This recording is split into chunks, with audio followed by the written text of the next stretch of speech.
Horizons. When I first think of the word horizons, I think of possibilities. I think of the things that you can see out in front of you that are ready for you to just reach out and grab. And as an educator, when I think of possibilities, I think of kids. And I think that each one of us have the unique opportunity of affecting kids in a multitude of ways. But there are three fundamental things that I believe that kids deserve.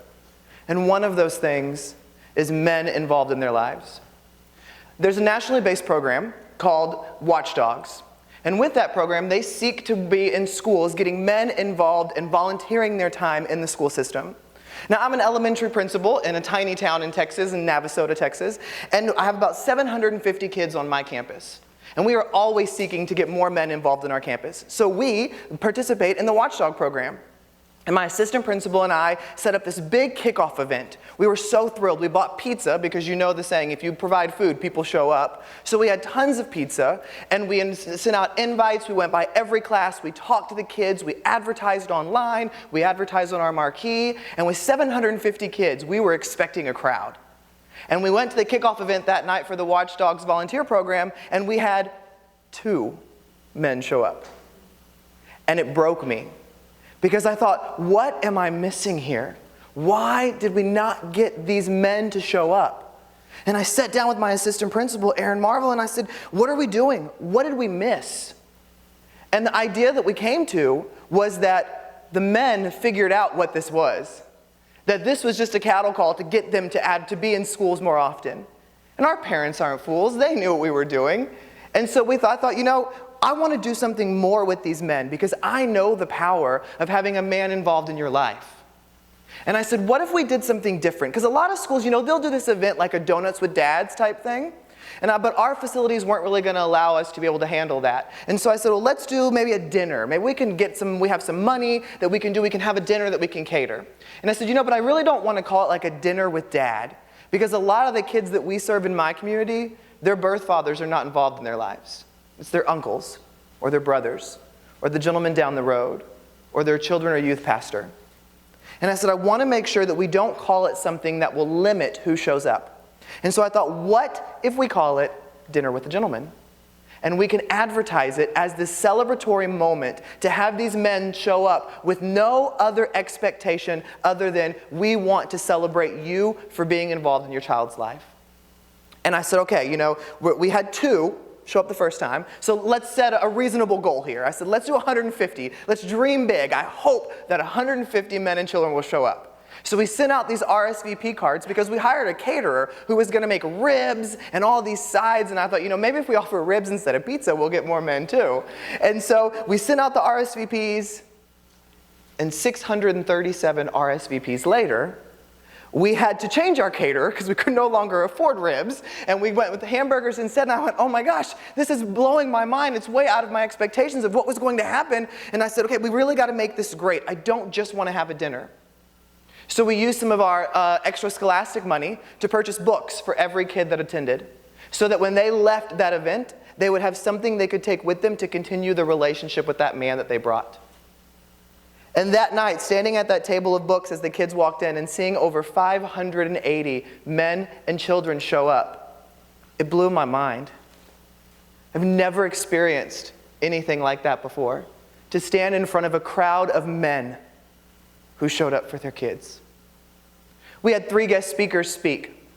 We had people from all different kinds of walks of life, representing different ethnic backgrounds that matched what our men looked like in the crowd.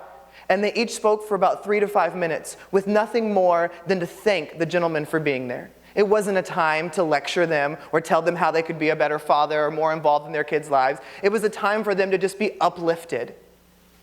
And then we had a slideshow for the men to see what their kids were doing at school. But my favorite part was we had a student panel. And we had kids from different grade levels sitting on the panel. And I remember asking a 2nd grader, I said, tell me who you brought to the event tonight. And he said, I brought my dad. And I said, well, why did you bring your dad? And he said, I've never got to do anything with just me and him. He's always working. And he finally took a day off to spend time with me.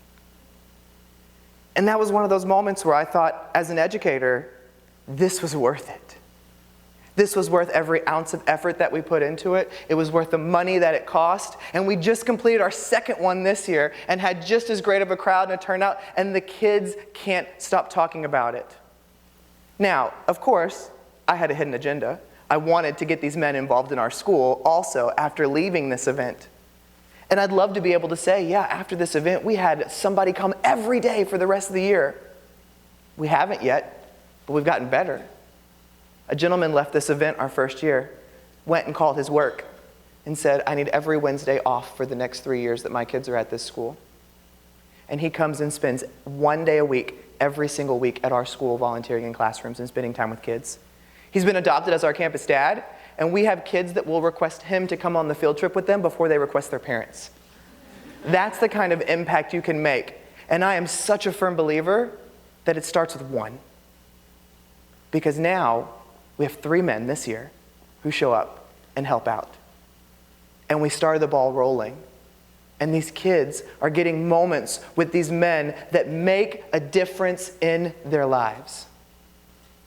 But more than just that, kids deserve to know that adults care about them more than just showing up to school and learning about something educationally or following expectations that you have at home.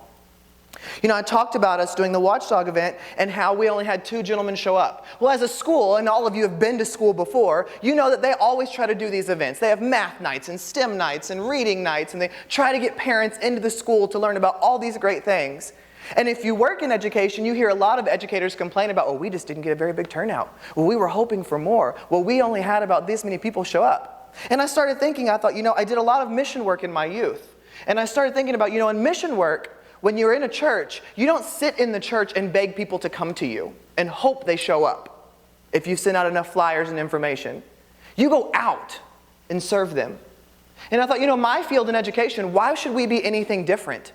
Why shouldn't we go out and serve the community instead of just sitting behind our 4 walls at our school?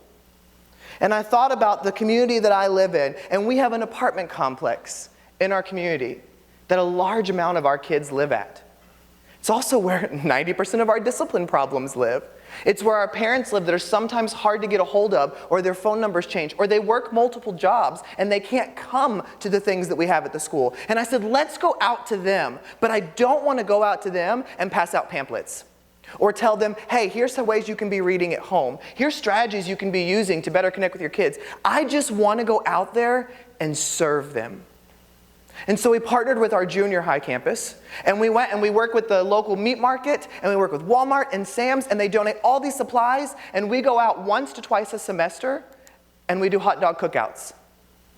And we set up a big grill right in the middle of the apartment complex, and it's funny because when we first get there, there's maybe 10, 15 people out mulling around.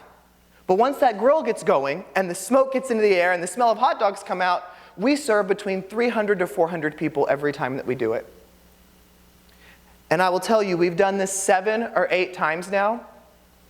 Every single time somebody will come through the line and say, why are you doing this? And my favorite thing to do is just look at them and say, because we love you. Because there's no other reason. We want them to know that we care about them and their kids more than a butt in a seat or a number on a page. Because that's what educators should be doing. Because you can never reach a child's head until you've reached their heart. And when we can go out and serve these communities, and I love this because my teachers show up too, and they go play football. Or they sit around in circles and sing with kids. Or you watch a kid grab a teacher by the hand and say, can I show you my room? And they get to go out there. I work in a very high poverty area with almost 90% of my kids on a free and reduced lunch plan. When you are an adult working in education, there's 3 kinds of ways to think about poverty. First of all, people hear about poverty, and they think they understand it. Second of all, people see poverty, and they think they understand it. And the third of all is those people who live poverty. And the people who live in poverty are the only people that will ever understand what it's like to live in poverty. But as educators, we try to connect with those kids and those families.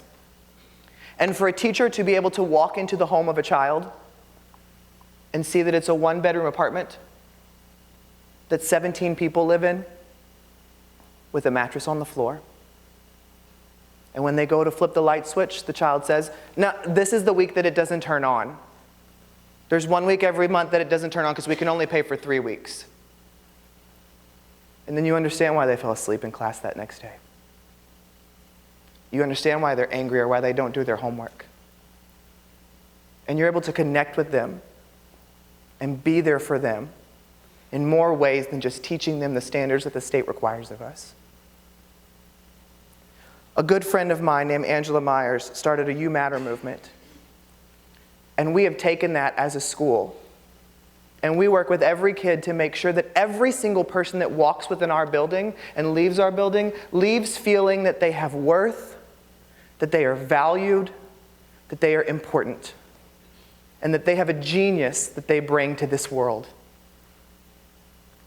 I believe the third thing that kids deserve is a cheerleader. Somebody who will cheer them on. I grew up with a great family who was always supportive of me. They always encouraged me to do great things. But there was one person in my family who I always had as my cheerleader, and that was my grandmother. I remember standing at her kitchen counter with her recipe book open and her teaching me how to crack an egg and how to cook waffles. And sometimes we got baking soda mixed up with baking powder and messed up the whole recipe. But we still had fun and got messy together. I remember my grandmother helped me fall in love with reading. I hated reading until I was in 6th grade, and I found the Animorphs book series. And I have every one of them still on my shelf at home. And she had me keep an index card box. And she said, every time that you read a book, I want you to write what the book is, what it was about, and what your favorite part was, and put it in this box. And when you come visit me, you're going to get a quarter for every book you read. And then I would go and we would get all the quarters and we would go and buy another book. As I got into high school and college, and I started getting some recognition for some things, my grandmother made me send her every newspaper article that I was in. And I thought, it's Grandma, she's just collecting them. When I would go and visit her, she would embarrass me every time in public because she had those newspaper articles in her purse. And she would pull them out when we would go places and say, "This is my grandson. Do you know who he is? He's been in the paper. He did this." And it was so embarrassing. And I look back on it now and I think, that just made me feel so special in the midst of my embarrassment. My grandmother was the strongest person I've ever known. I adored her. In my 5th year of teaching, she found out that she had pancreatic cancer. And I watched the strongest woman I know, my cheerleader, battle a terrible disease. And I remember my grandfather calling me about 1.5 years of her battling it and said, "We took her to the hospital. She stopped eating, she stopped taking her meds, she's done." He said, "She hasn't talked to anybody for a couple days. You might want to come and see her." And I showed up at the hospital that day, and I remember it clear as day, just sitting next to my grandmother, holding her hand, seeing my cheerleader, the strongest person I knew, this frail body in a bed. And after sitting with her for about an hour, hour and a half, I leaned down and I hugged her, and I will forever remember that she said, "I love you, and I'm so proud of you." I left the hospital that day, and I got a call a couple days later from my grandfather that she passed. Every single time something great happens in my life, I pick up my phone, and she's still the first person I want to call. And I catch myself because I realize she's not going to be on the other end. But I think about the power that this one person had in my life and the power that each of us holds to be able to be that cheerleader for someone. I work in education, so I get the ability to do that with kids every day. But every one of us comes in contact with people that we can be their cheerleaders, and we can celebrate them and remind them that they have worth, they are valuable, that they are important.